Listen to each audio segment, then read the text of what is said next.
Copernicus Marine Service mencatat suhu permukaan laut global mengalami peningkatan 0,016 derajat Celcius per tahunnya. Peningkatan suhu terjadi di permukaan laut hingga kedalaman 700 meter.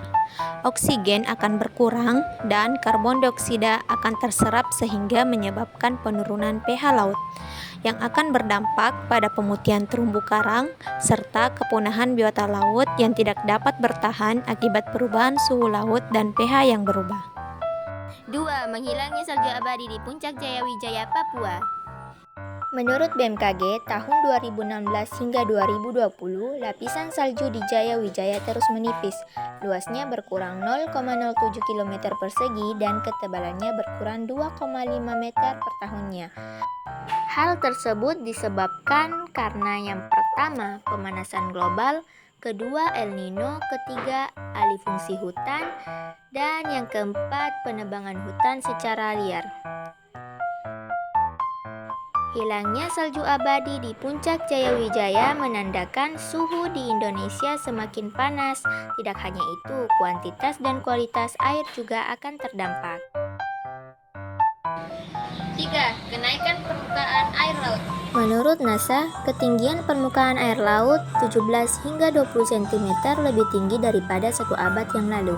Hal ini disebabkan oleh bumi yang semakin panas yang membuat es di kutub mencair dan mengalir ke laut sehingga membuat permukaan laut naik lebih tinggi. 4. Mencairnya es di kutub. Meningkatnya pemanasan global menjadi dampak pertama mencairnya es di daerah kutub, lalu berdampak pada kenaikan air laut yang mengakibatkan daerah pesisir akan tenggelam, dan perubahan kadar garam lautan berdampak pada iklim global, serta mengakibatkan hewan-hewan yang tinggal di daerah kutub akan kesusahan bertahan hidup. 5. Perubahan iklim dan cuaca ekstrim. El Niño merupakan fenomena iklim di mana sirkulasi atmosfer global berubah akibat perubahan suhu permukaan air laut. El Niño memiliki 2 fase, yaitu El Nino dan La Nina. Pengaruh peristiwa El Nino di wilayah Indonesia menyebabkan berkurangnya awan hujan yang membuat cuaca semakin panas dan berujung pada bencana kekeringan serta kebakaran hutan yang sulit dikontrol. Pengaruh peristiwa La Nina di wilayah Indonesia memicu peningkatan curah hujan yang menyebabkan tanah longsor dan banjir bandang.